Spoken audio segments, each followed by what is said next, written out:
Hello, everybody. Welcome to a new episode of the Dissenter. I'm your host, Ricardo Lopes, and today I'm here with Dr. David Putz. He is Associate Professor of Anthropology at Pennsylvania State University. He studies the neuroendocrine and evolutionary basis of human sexuality and sex differences, with special focus on behavior and psychology. His research topics include the influence of sex hormones on psychology, behavior, and anatomy, hormonal and genetic influences on sexual differentiation, sexual selection and the evolution of sex differences in voices, faces, bodies, brains, and behavior, the development and evolution of variation in sexual orientation, and the evolution of female orgasm. So, Dr. Putz, thank you a lot for taking the time to come on the show. My pleasure. Thanks for having me. Okay, great. So let's start by talking a little bit about sexual selection, because I guess that many people, when they think about sexual selection, they usually associate it mostly with mate choice, right? That is intersexual selection, but then we also have intrasexual. I guess we could call it competition, right? Because when it comes to the intersexual bit, I mean, do you also use the word selection or not? Yeah, you use the word selection, and it's all competition actually. So that is sexual selection is the kind of natural selection that favors traits that aid in competition for mates. And so competition occurs whenever the use of a resource, including a mate, makes that resource unavailable to others. And so there can be a state of competition even if the competitors never see each other. So one mechanism of sexual selection, one form of sexual selection, is scramble competition, where members of one sex, say males, just compete to, say, locate females who are distributed in the environment. The males may never see each other, but they're still competing. They're just competing through a different form of competition, in this case trying to locate mates. But yeah, there are multiple forms of mating competition, and one of them is attracting mates, and so that favors traits like sexual ornaments and displays, and that are useful in attracting mates. And then there's what's sometimes called contest competition that can favor size, strength, aggression, weapons, threat displays, and that's the use of force or threat of force to exclude same-sex competitors from mating opportunities. But then there are other forms of mating competition as well, like the scramble competition that I just mentioned. So. Right. And when it comes to explaining the evolution of human sexual dimorphism, that is, how men and women are different at the level of several different traits, physical, psychological, etc. I mean, is it the case that there is one mechanism that is more important than the others? Like, for example, was it intrasexual or intersexual selection that had a bigger role to play in explaining the evolution of sexual dimorphism in humans? That is a really good question. I think that the relative strength of the different mechanisms of sexual selection certainly differ by sex. So the forms of mating competition that were most important to the evolution of women's phenotypes differs from men's. And yeah, mathematically, one mechanism must have been more important, but I don't know if we can really confidently say in males what was more important. I think that I think that mate choice and contest competition are probably both important. And some of the stuff that I've written that I think you've probably looked at, one of the points I wanted to make is that contest competition among males is probably a lot more important than the literature leading up to when I started thinking about this stuff indicated. That it's when I started reading the literature on human sexual selection as a graduate student, the message that I was getting mostly was it was all about women's mate preferences that shaped men's phenotypes, and I was just seeing different evidence that it looked like competition was more important than seemed to be indicated in the literature and the research that had been done. But both, I think, were probably quite important, and I think mate choice might be more important in men's evolution than it is in most primate species. And then for women, it really looks like sexual selection among women too. In other words, mating competition among women has shaped their there are secondary sex traits like body fat distribution, really seems like a sexual ornament, and so that probably mate choice would be more relevant there than something like contest, so.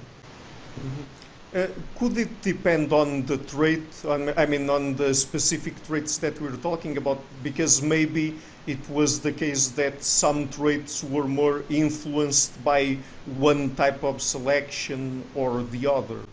I think so. I think it'll depend on the trait, and well, to give you one example, there's another form of mating competition called sperm competition, where if more than one male mates with the same female during the same cycle, then that selects for things like the production of lots of sperm and large ejaculates and that sort of thing. So across primate species where there's a lot of sperm competition, males tend to have large testes and produce,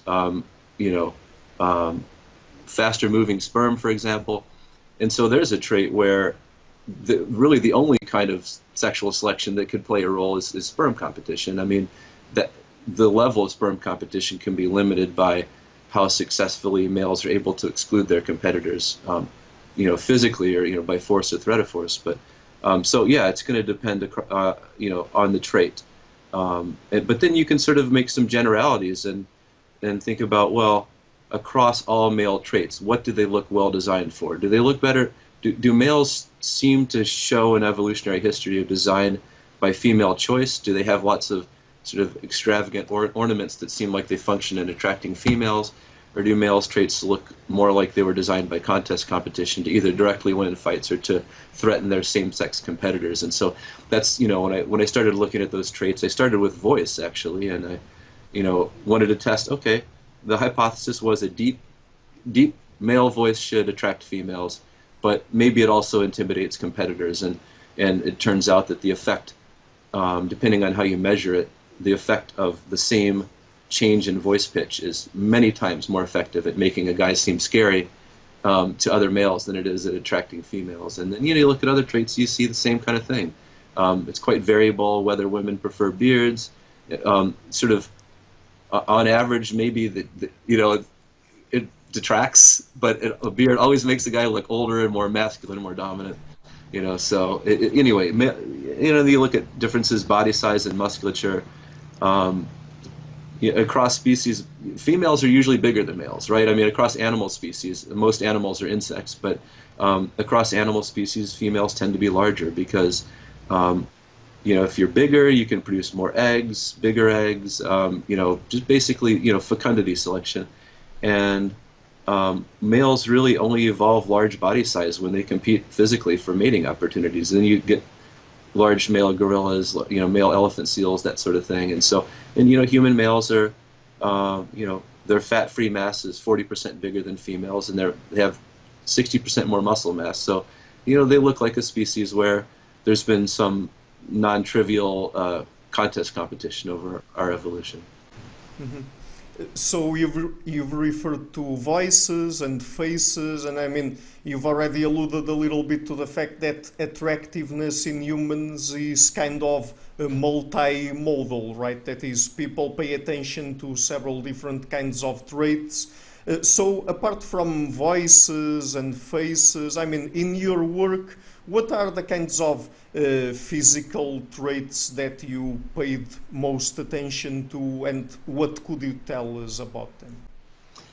You mean in terms of mate choice? Yes. Yeah, well, I guess I've sort of picked, there's a huge literature, and some of my work has been on the face, and it makes sense to look at the face because it's highly socially salient. We get a lot of information about, there are a lot of features in the face. So you could get information about things like developmental stability. Of course, we also communicate through our faces, so there's a lot of expressive. So it makes sense to pay attention to that. Many, many, many researchers have. So I haven't focused on that, partly because it just seemed like how much more was there to do. But we've done some work there. I've used the voice as sort of a model trait for studying human sexual selection because at the time when I started working on it, there really wasn't a lot done. It's also incredibly salient socially. We're, a vocal and verbal species, and so there's a lot of information communicated there. It's highly sexually dimorphic. There's like a two to one difference in vocal fundamental frequency, for example, and it's eminently quantifiable. You know, you can measure this thing with like a single number in terms of voice pitch. So I've tended to focus on those. Had done some work on the rest of the phenotype, and you know, bodies are certainly an important characteristic that conveys information about all kinds of stuff. So we're doing some research right now on women's body shape and body fat distribution, and how whether that seems to be a better indicator of what's sometimes called reproductive value, your future number of expected offspring, or whether it's a better indicator of current fertility, current fecundity, basically your chances of having, you know, a successful pregnancy at the moment.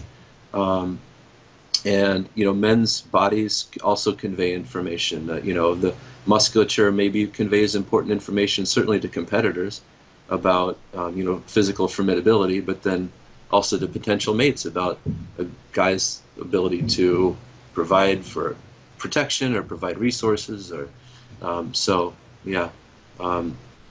So, I mean, can we talk about masculine and feminine faces and voices and even bodies in general? Well, sure you can, insofar as there are sex, you know, large sex differences, and so yeah, if you want to, you know, you could, for any of these traits, you can measure females and males and see that there's an average sex difference, and then it's just variable how much overlap there is. So in the case of faces, it's, you know, faces are hard to measure because they're a very complex 3D topography. But when that's done really well, you get sex differences of something like 3 or more standard deviations, and so there's really not much overlap. In voice pitch, there's about a 5 standard deviation sex difference, and if you included more information about the voice, like timbre, so our voice pitch is affected by mostly by the length of the vocal folds. So, you know, males' voice box, the larynx grows out at puberty, and then that causes the vocal folds to grow longer. And you know, just when you look inside of a piano, you can see that the longer, thicker strings are the ones that sound lower. They vibrate more slowly when they're hit with a hammer, and they sound lower in pitch. And so that's what happens to men's vocal folds at puberty. They grow long, and then they vibrate more slowly. But we also have, on average, men have a longer vocal tract, even controlling for body size, and that causes the voice to sound sort of richer and more resonant. And if you measure all of those things and you sort of try to characterize the masculinity or femininity of a voice, there's about a 7 standard deviation sex difference. So there's no overlap. There's a space between the most masculine woman's voice and the most feminine man's voice. But then, in a sample of, you know, hundreds of participants. But then if you look at bodies, you know, the height sex difference is about 2 standard deviations, because there's considerable, you know, the average guy is taller than the average woman, but we all know plenty of women who are quite tall and taller than the average guy, and some guys shorter than the average woman. So yeah, it just depends on the feature you're talking about. There's a big sex difference in sort of body composition as well. Women have about 40% more body fat, whereas men have more muscle mass. So I don't know if I said that backwards. Women more body fat, men more muscle mass. Anyway. Yeah, sure. And when it comes to the brain, isn't it a bit more complicated to talk about a typical female or male brain, at least in the human species? Because as far as I know, there's been a lot of controversy when it comes to that kind of issue. Right? Yeah, it is harder, and part of the reason is just lack of good quality data. Because, you know, the data that we mostly have about brains are from brain scans that are, you know, the resolution isn't great. And when you think about, you know, if there are psychological sex differences, which there are, then there must be some underlying neural architecture, right? There have to be differences in the brain. I mean, where else? What is it in your spleen? It's the difference in the brain that cause the differences in psychology, and so. You know, they must exist, but they're not necessarily going to manifest themselves as differences in the size of some gross brain structure. They could be, you know, much more subtle differences in you know, wiring and connectivity among neurons, and even at the molecular level. And that's just information that we don't have. But just looking at that sort of gross level, then some researchers have said, well, you could take each one of these features that shows a sex difference and say, is this person masculine or feminine? And then sort of sum up. And you see that there's a lot of overlap, and it's really hard to characterize a brain as male versus female.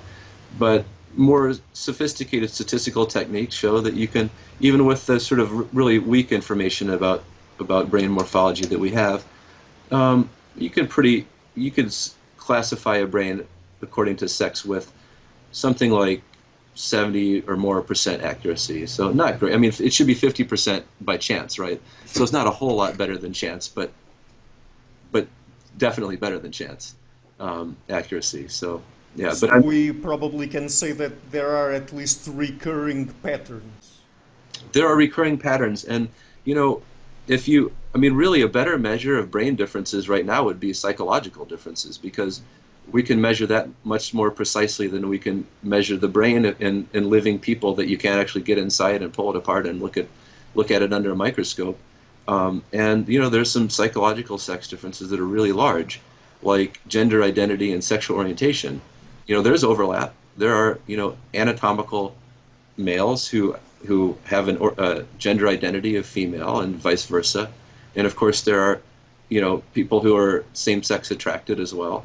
But those sex differences are on the order of 5 or 6 standard deviations, and so those are really big differences that must have associated underlying brain differences, even if we don't know exactly what those are right now. And that small overlap when it comes to, for example, gender identity would correspond to trans people. Right. That's right. Yeah. Yeah. Mm-hmm. So, and I mean, when it comes to psychological differences, there are some of them that are a little bit more controversial, at least when people talk about them, like sex differences at the level of cognition. I mean, are there any big sex differences in that domain? Because as far as I know, for example, when it comes to IQ, I mean, the curves more or less overlap. I think that the curve for men is a little flatter, and so there are more men at both extremes, right, the lower end and the higher end.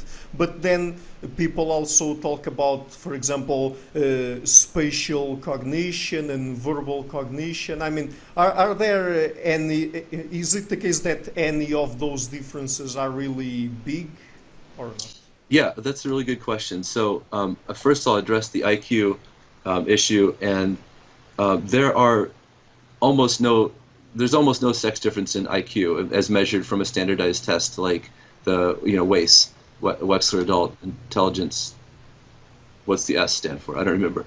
But anyway, but yeah, when you use standardized tests to measure intelligence, there's almost no sex difference. But that's by design, because there are some cognitive tests that show a male bias, and there's some that show a female advantage. And intelligence tests are deliberately composed of roughly equal proportions so that there's no average sex difference, even though there may be a difference in variance. That males across species tend to have higher variance in traits for whatever reasons, and that's an issue of theoretical debate. But then for specific cognitive tasks, yeah, there's some spatial cognitive tasks like object location memory where women outperform men on average, and there's some like mental rotations that men outperform women on average. And by conventional psychological standards, these are large sex differences of around, some studies find almost a standard deviation sex difference, but maybe on average it's more like 0.6, 0.7, 0.8. But it's also important to note that even what's considered a large sex difference by conventional standards, like a sex difference of a whole standard deviation, if you looked at the Bell distributions of males and females, you'd see that they're almost perfectly overlapping. That there's a difference in means, and you can see that there are two different, Bells, but they're so overlapping. And so those are the biggest cognitive sex differences, are ones that still show a lot of overlap. And then, for most psychological traits, if you measure them precisely enough with a big enough sample, you'll find a sex difference. But that doesn't mean it's a big sex difference. And really, when you think about it, we're the same species. that have almost all the same DNA and are adapted to the same environment largely. And so, that's a point that I like to make with my class every semester, that I start talking about the evolution of sex differences, and I stop and I say, I'm worried I'm giving you the wrong impression, that that I'm giving you this men are from Mars and women are from Venus idea. And really, I'm pretty sure that we're all from Earth, and that that really males and females are very similar on most psychological domains. But the interesting thing is that we can use evolutionary theory, especially sexual selection theory, to make predictions about where there will be sex differences, where the sex differences in psychology and cognition will be largest, and even the direction and sometimes the magnitude of those sex differences. So I don't want to give the impression that males and females are different species, but there are some cognitive and other psychological sex differences, and those are explicable by using evolutionary theory.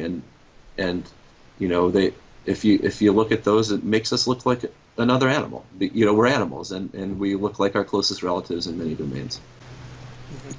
So let me ask you now, is it the case that we can learn a little bit more about sex differences by studying some types of intersex conditions? Like, for example, there are cases where people, I think that we can call them abnormalities, right? Developmental abnormalities, like, for example, the case of congenital adrenal hyperplasia, complete androgen insensitivity syndrome, and others, where many times people exhibit some sort of intersex condition. And because that is developmental, and that happens many times because people are exposed to certain types of hormones during their prenatal life, or sometimes even they have some chromosomal abnormalities, both sexual or autosomal. There are many different types of conditions, but can we learn more about sex differences by studying those issues? Absolutely, yeah. So in experimental animals like rats or mice, you can just when male rat pups are born, castrate them, and then you can see what's the effect of having no further testosterone on a male's brain and psychological development. Or you can take female rat pups and treat them with testosterone and see what the effect on their behavior and brain is. And every time that's been done in mammals, if you manipulate, say, testosterone, that affects behavior. And in most cases, we know the associated brain effects, some of them. But of course, you can't do an experiment like that in humans. So what we're forced to rely on are we like other mammals? And if so, we can't do a true experiment, but we can look at what are sometimes referred to as natural experiments, or experiments of nature, where sex hormone action is naturally variant due to higher than normal or lower than normal levels of some sex hormone, or even variation in sensitivity to sex hormones. So in the case of complete androgen insensitivity syndrome, these are people with a Y chromosome that a person with a Y would normally develop into a typical male, and they have the gene on the Y chromosome that normally results in male development. The SRY gene causes the fetal gonads to become testes, and those testes, as far as we know, produce at least average and maybe even a little bit higher than average male levels of testosterone and other androgens. But the difference is that people with this condition don't have a functional androgen receptor.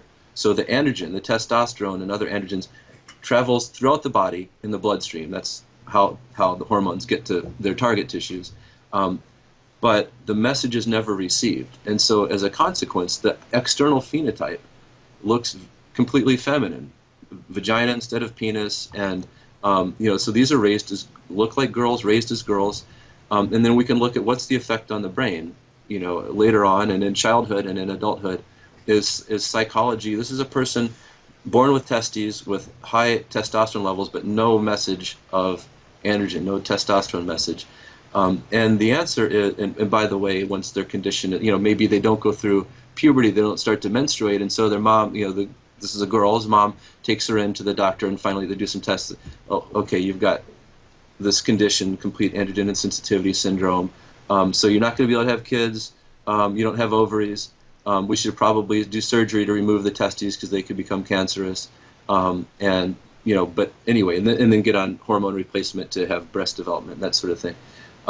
But then we could look at, okay, well, what's the effect of not receiving any androgen message on psychology? And the answer is that, as far as we know, women with complete androgen insensitivity are completely feminine in their psychology.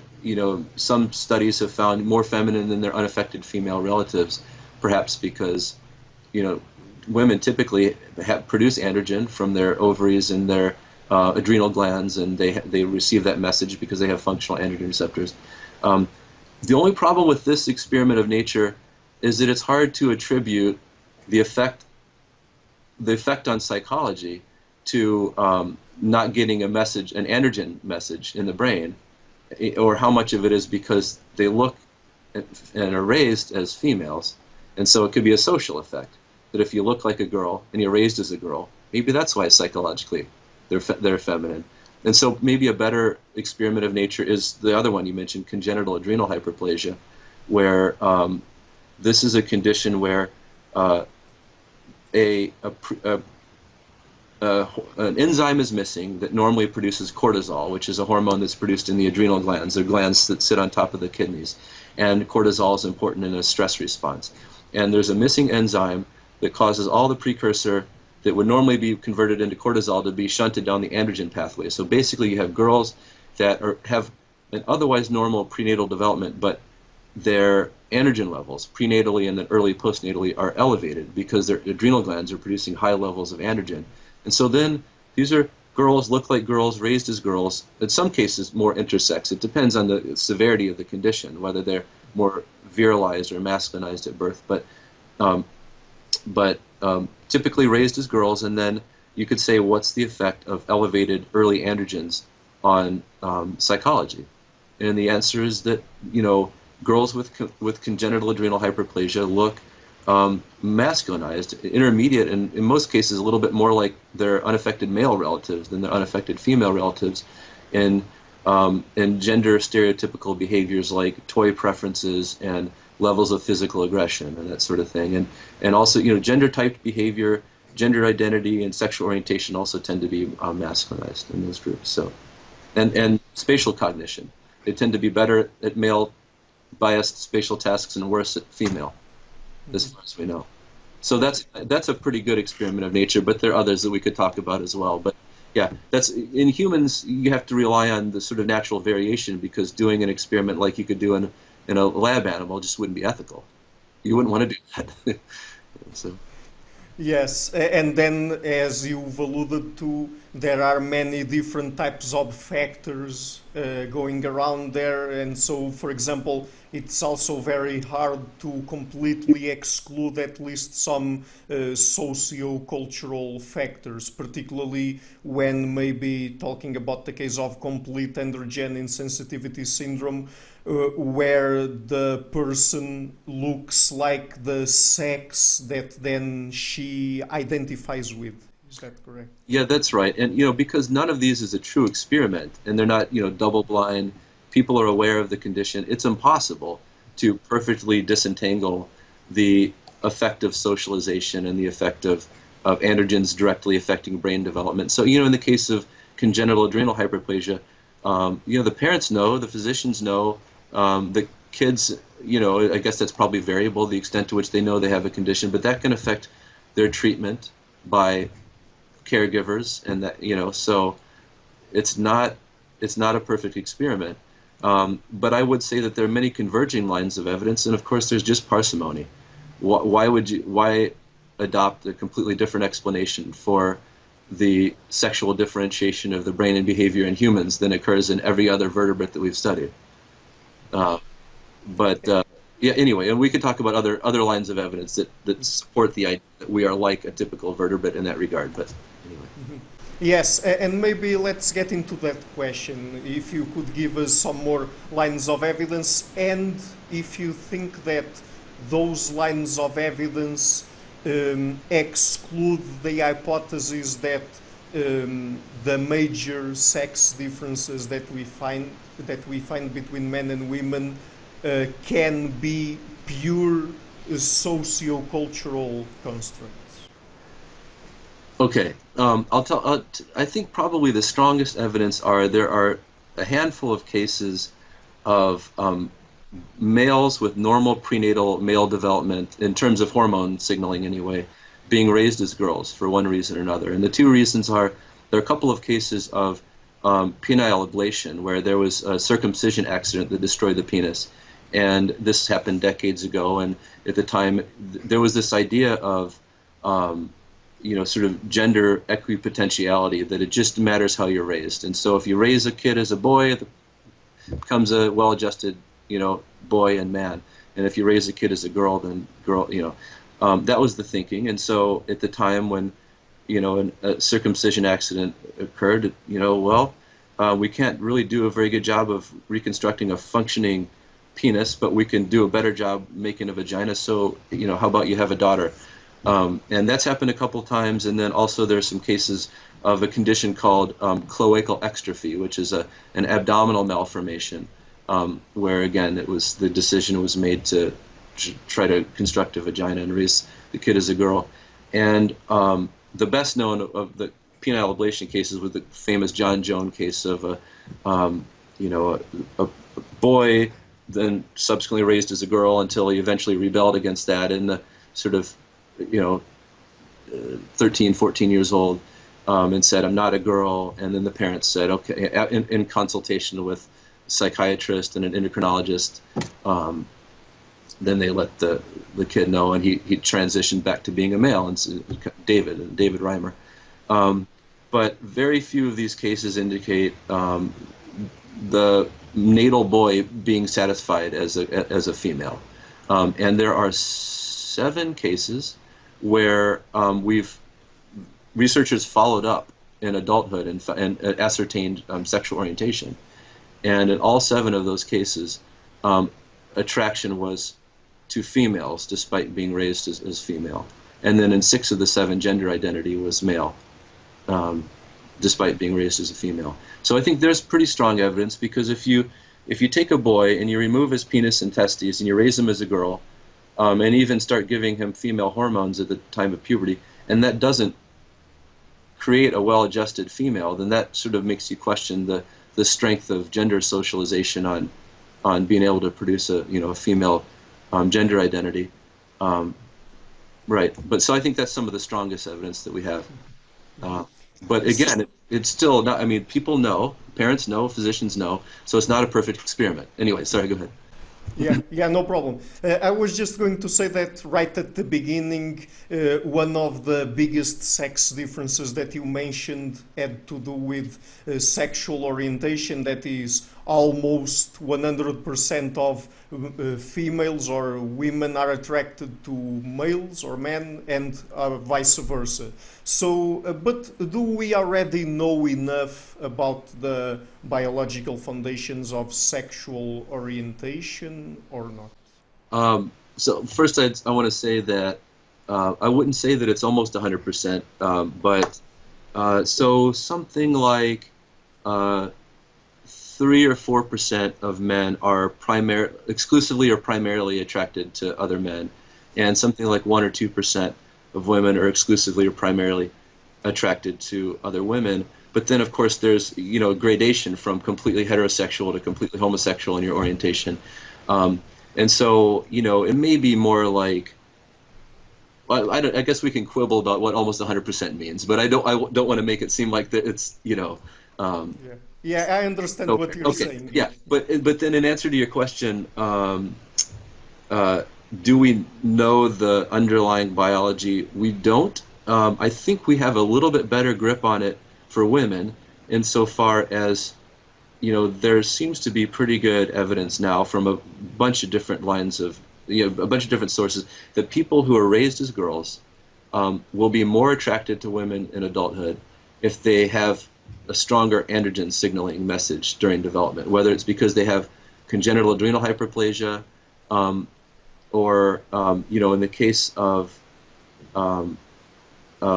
gender reassignment at birth, it's because they had a male typical hormonal regime during development, prenatal development, and maybe even some early postnatal, and then they were reassigned. And so those people are completely male typical in their orientation. Almost all are attracted to women despite being raised as girls. And then the other extreme, you've got gonadal and chromosomal males that are girls and women because they have complete androgen insensitivity. And so there's zero androgen message there. And they're, female typical in their orientation, prefer males. So I think that the evidence is pretty good for people raised as females, that really what makes the biggest difference is how much androgen message you had early in development. But then for typical males, I don't think the evidence is very good that the difference between a gay man and a straight man has to do with some global difference in androgen signaling. For one thing, if, say, gay men had just generally low androgens during development, then their genitals should be less virilized, less, the penis and scrotum shouldn't be fully developed, and that's not the case at all.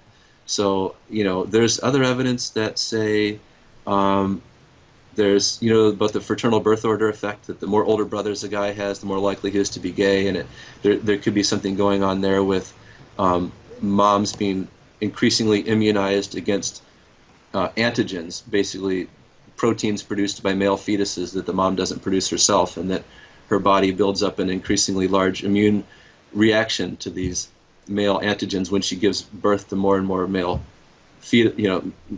and more sons, and then that in some way affects the brain development of later born sons. And that effect explains maybe 20% of the cases of homosexuality in men.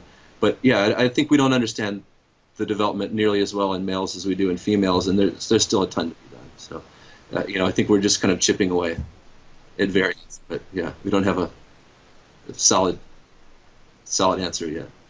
Okay, so you referred to the birth order effect. Does that occur when a woman has a baby, a male baby, and then she has another one? I mean, as the number of male children increases, the probability of them having a little brother that is homosexual increases. Is that correct? It does, yeah, I mean, that's something that's been established through many, many studies. Really, Ray Blanchard, who was at University of Toronto, was the person who really sort of brought that phenomenon to light. But it's been shown across many different samples many times that having more older brothers increases a guy's odds of being gay himself. And a former postdoc of Ray's, Tony Bogart, showed in a more recent paper that some evidence for their earlier hypothesis that it really is a sort of an immune response, that basically males produce more of, or only males produce some proteins that females don't. And if there's a protein that you don't make that's inside your body, your immune system will recognize that as foreign and start to mount an immune response. You build up antibodies to it.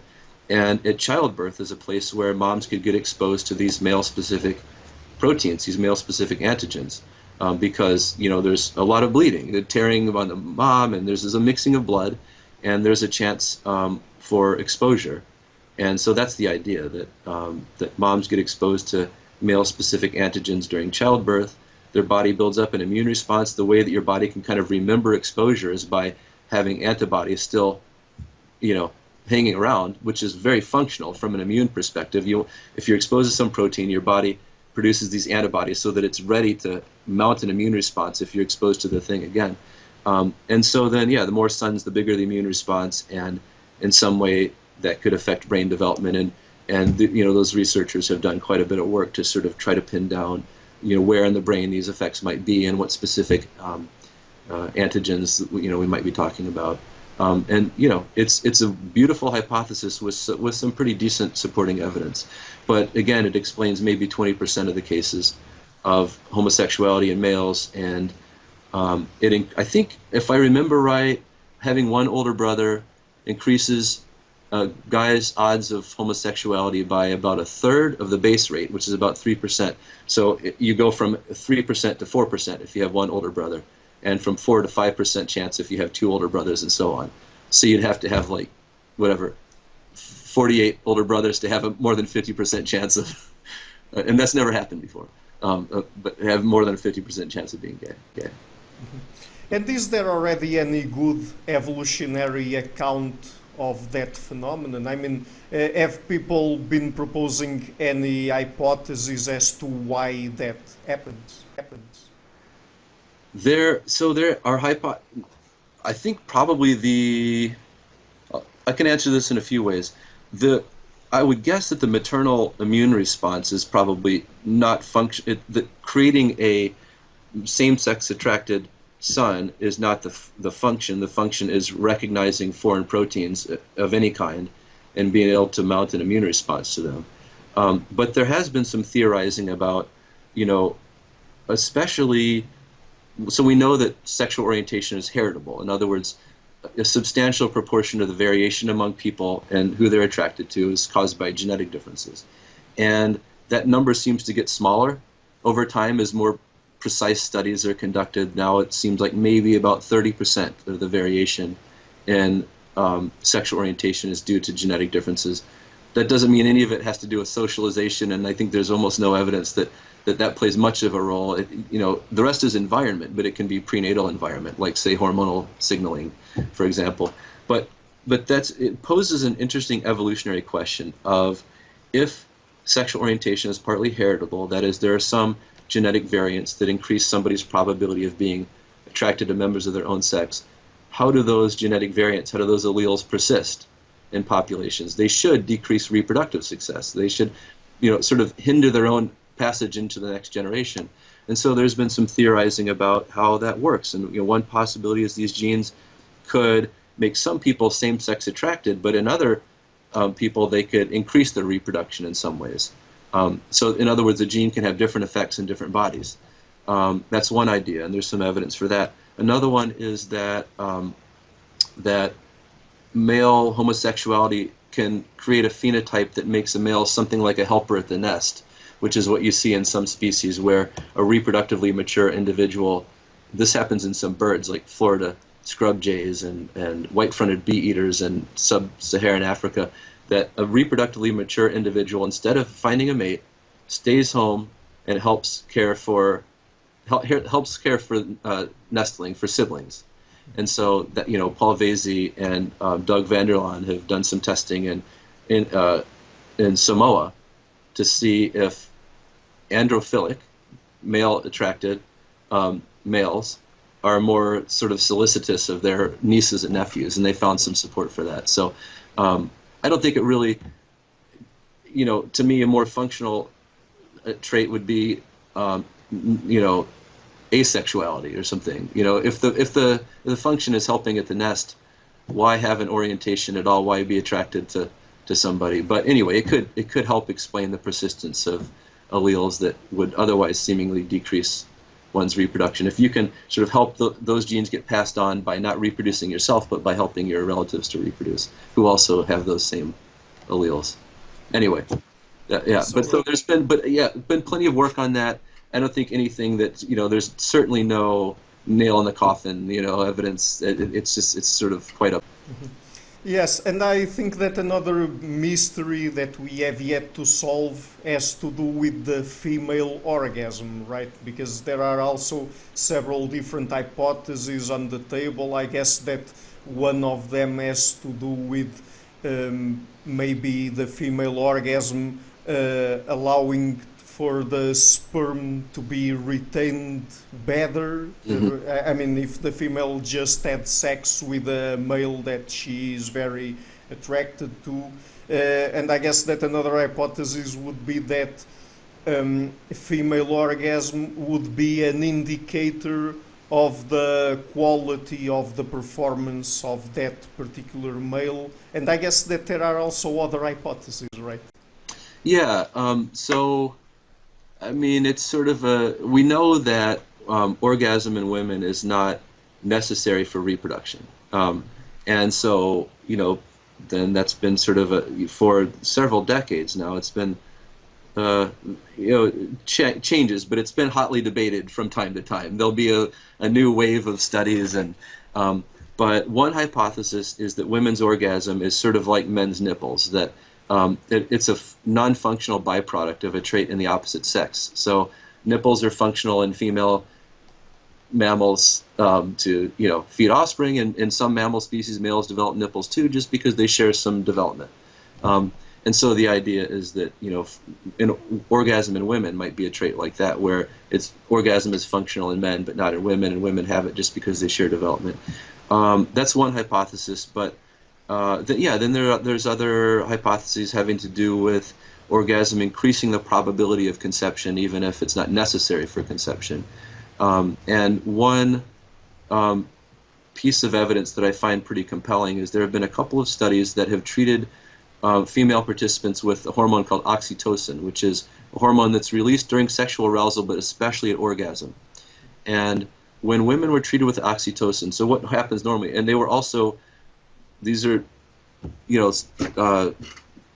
women who are just game for any study, I guess, because they had a fluid the same viscosity as semen, was deposited in the vagina, and normally that is taken up into the uterus, but that's not where conception takes place. Conception takes place in the oviducts normally. So an egg comes down from the ovary, and the sperm meets it, and you have fertilization, or the sperm are waiting, and then, because they actually kind of embed themselves in the epithelium there for a while. And what this study found was that that the sperm-like, the semen-like fluid was taken up into the oviducts increasingly as with oxytocin treatment. So oxytocin caused the fluid to be brought up into the oviducts, and the closer you got to ovulation, the bigger the follicle was that was going to release an egg, the more the transport was just up the oviduct where the egg was going to be released. So the end result is a hormone that is released into the body at high levels after orgasm. When you treat women with that, it brings sperm toward the egg.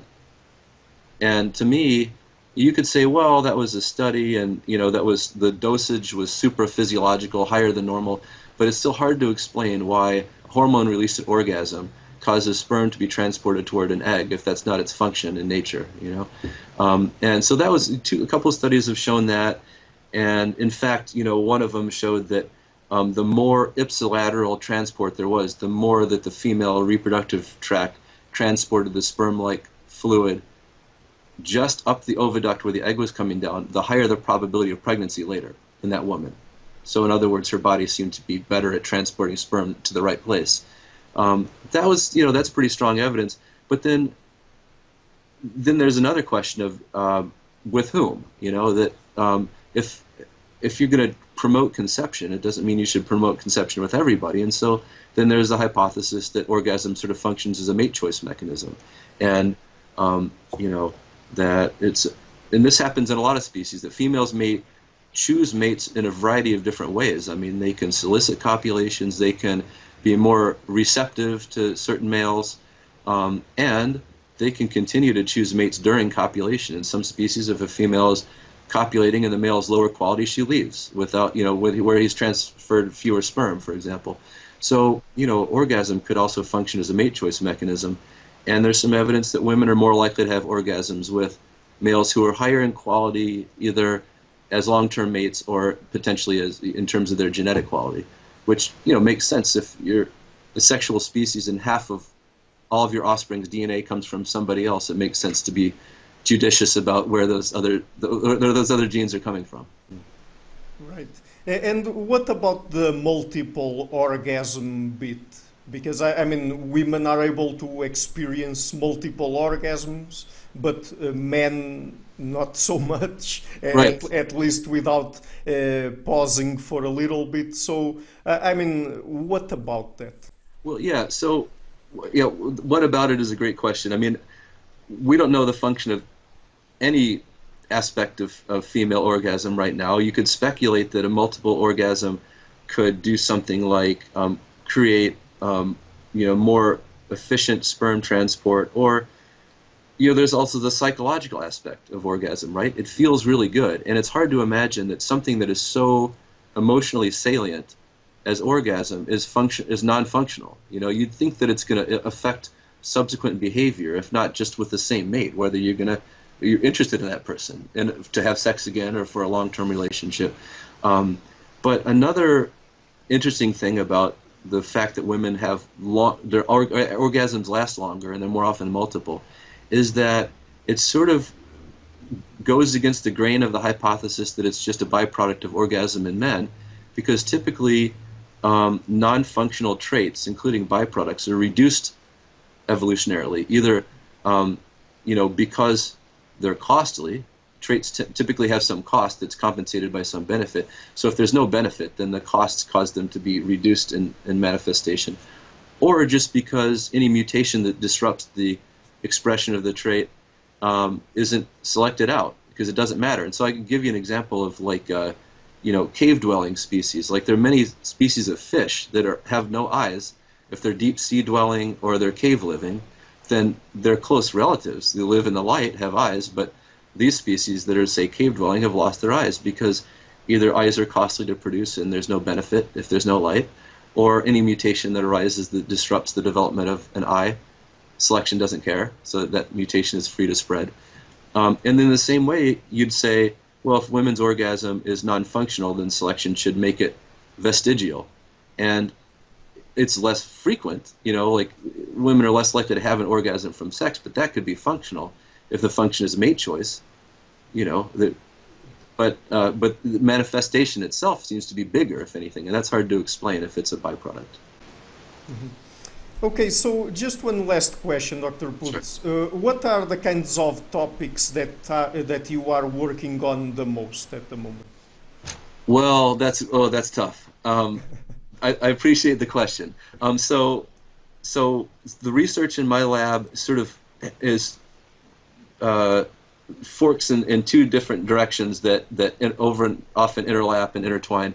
One is the sort of hormonal basis and also genetic, but mainly endocrine, hormonal basis for human psychological traits and especially sex differences. So we're working on things like we're looking at a condition where people don't go through puberty on their own. Their hypothalamus doesn't tell the pituitary to tell the gonads to start producing sex hormones at puberty. And so we can look at what's the effect of that and then they get on hormone replacement therapy. But we can look at what's the effect of having this condition where sex hormones were low from late in gestation until the time of puberty on psychology. And then we can also look at things like what's the effect of hormone replacement therapy. And other studies looking at current hormone levels, like say how women's psychology changes across the ovulatory cycle with changes in estradiol and progesterone and that sort of thing. So that's one sort of prong of the research. And then the other one is the understanding the evolution of sex differences and mating-related traits. And so we're looking at things like I said, we use voice as sort of a model trait for studying human sexual selection. So one study is a big cross-cultural study to look at what's the effect of experimentally manipulating voice pitch on social perceptions across societies. So we've got more than 20 societies, and we can look at how consistent are those effects on social perceptions, and how do they differ across societies, and can we predict some of those differences using variation in cultural behaviors, cultural variables. And then another one is, why do we pay attention to traits like voice pitch? Why would why would males defer to mates, resources, social status to a competitor with a deeper voice? What does it tell you? And so we're looking at things like markers of immune function or hormone levels or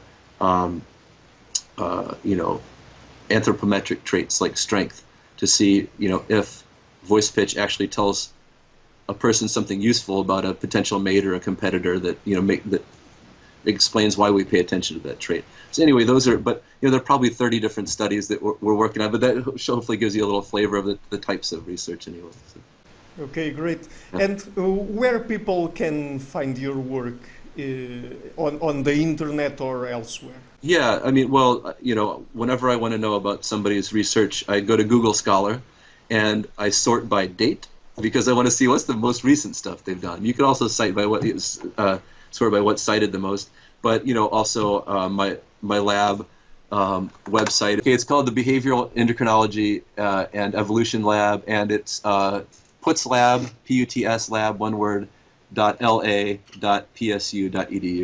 and you could find information about what we're doing there. So, I will be leaving links to your work in the description box of the interview, Dr. Putz, and I mean, I really love your work, so that's the main reason why I invited you on the show, and maybe somewhere in the future we could have another conversation, so I don't know. That sounds great. Yeah, it's been really great talking to you too. Thank you very much. Hello everybody, thank you for watching this interview until the end. As you might have noticed, I've been doing regular interviews with academics and intellectuals from a variety of fields. So to keep the channel sustainable, I would really like to ask you to please visit my Patreon page and to consider making a pledge there. Any amount, even just $1, would already be a great help. Otherwise, and if you like what I'm doing, you can also support me via Subscribestar or PayPal. And please share the video, leave a like and hit the subscription button. I would also like to give a huge thank you to my patrons and PayPal supporters, Karen Litska, Anne Blanchett, Perelga Larsen, Lau Guerrero, Chantel Gelinas, Francis Ford, Hans Frederick Sunda, Brian Rivera, Lucas Stafiniak, Sergio Condriano, Iane Henninen, Ricardo Vladimiro, Craig Healy, John Connors, Adam Castle, Vega Gidi, Olaf Alex, Jonathan Wiesel, David Diaz, Annie Ankata, Jacob Klinkby, Dr. Jerry Mueller, Herbert Gintis, Rutger Voss, and Bo Weingart, and also my three producers, Isar Webbe, Rosie, and Jim Frank. Thank you for all.